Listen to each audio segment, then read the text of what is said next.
ತುಮಕೂರು ಜಿಲ್ಲೆಯ ಗೃಹಲಕ್ಷ್ಮಿ ಯೋಜನೆಯ 6,19,767 ಫಲಾನುಭವಿಗಳ ಪೈಕಿ ಈಗ 11,585 ಮಂದಿ ಮೃತರಾಗಿದ್ದಾರೆ ಎಂಬ ಮಾಹಿತಿಯ ಹಿನ್ನೆಲೆಯಲ್ಲಿ ಈ ಶಂಕಾಸ್ಪದ ಖಾತೆಗಳಿಗೆ ಸಹ ಯೋಜನೆಯ ಹಣ ಜಮೆಯಾಗ್ತಿದೆಯಾ ಅನ್ನೋದನ್ನ ತಕ್ಷಣವೇ ಪರಿಶೀಲಿಸಬೇಕು ಅಂತ ಈಗ ರಾಜ್ಯ ಗ್ಯಾರಂಟಿ ಯೋಜನೆಯ ಅನುಷ್ಠಾನ ಸಮಿತಿಯ ಉಪಾಧ್ಯಕ್ಷ ಹಾಗೂ ವಿಧಾನ ಪರಿಷತ್ ಸದಸ್ಯ ದಿನೇಶ್ ಗೂಳಿಗೌಡ ಅವರು ಸೂಚಿಸಿದ್ದಾರೆ.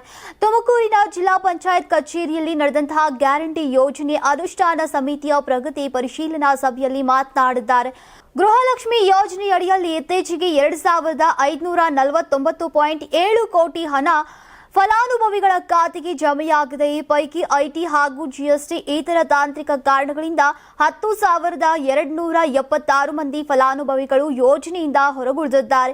ಈ ದೋಷಗಳನ್ನು ಶೀಘ್ರ ಸರಿಪಡಿಸುವಂತೆ ದಿನೇಶ್ ಗೂಳಿಗೌಡ ಅಧಿಕಾರಿಗಳಿಗೆ ಸೂಚನೆಯನ್ನ ನೀಡಿದ್ದಾರೆ. ಕಳೆದ 21 ತಿಂಗಳಿನಿಂದ ರಾಜ್ಯ ಸರ್ಕಾರ 5 ಗ್ಯಾರಂಟಿಗಳ ಯೋಜನೆಗಳಿಗೆ ಈಗ 98,000 ಕೋಟಿ ವೆಚ್ಚವನ್ನ ವಹಿಸಿದೆ. ತುಮಕೂರು ಜಿಲ್ಲೆಗೆ ಇದುವರೆಗೂ 4,701 ಕೋಟಿ ಹಣ ಬಿಡುಗಡೆ ಮಾಡಲಾಗಿದೆ. ಈ ಹಣದ ದುರುಪಯೋಗವಾಗದಂತೆ ಈಗ ಮತ್ತು ಯಾವುದೇ ಅವ್ಯವಸ್ಥೆ ಉಂಟಾಗದಂತೆ ಖಚಿತಪಡಿಸಬೇಕು. ಎಲ್ಲಾ ಸ್ಥಳಗಳಲ್ಲಿ ಯೋಜನೆಯ ಪ್ರಚಾರಕ್ಕಾಗಿ ಫ್ಲೆಕ್ಸ್ ಹಾಗೂ ಬ್ಯಾನರ್ ಅಳವಡಿಸಬೇಕು ಅಂತ ಅವರು ಹೇಳಿದ್ದಾರೆ.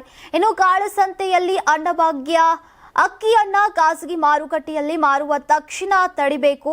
ಜೊತೆಗೆ ಪಡಿತರ ಗೋದಾಮುಗಳಲ್ಲಿ ಸರಿಯಾದ ಸ್ಟಾಕ್ ನಿರ್ವಹಣೆ, ತೂಕದಲ್ಲಿ ತಪ್ಪು ನಡೆಯದಂತೆ ಕ್ರಮ ಕೈಗೊಳ್ಳಬೇಕು ಅಂತ ದಿನೇಶ್ ಗೂಳಿಗೌಡ ಅವರು ಸೂಚನೆಯನ್ನ ನೀಡಿದ್ದಾರೆ. ನೀವು ಸಣ್ಣ ಆಗ್ಬೇಕಲ್ವಾ? ಅದು ಒಂದು ಉತ್ತಮ ಆಹಾರದಿಂದ ಸಣ್ಣ ಆಗ್ಬೇಕಲ್ವಾ? ಪ್ರತಿದಿನ ನಮ್ಮ ಜೀನಿ ಸ್ಲಿಮ್ ನ ಯೂಸ್ ಮಾಡಿ ಯಾವುದೇ ಸೈಡ್ ಎಫೆಕ್ಟ್ ಇಲ್ದಂಗೆ ನೀವು ಸಣ್ಣ ಆಗ್ತೀರಾ.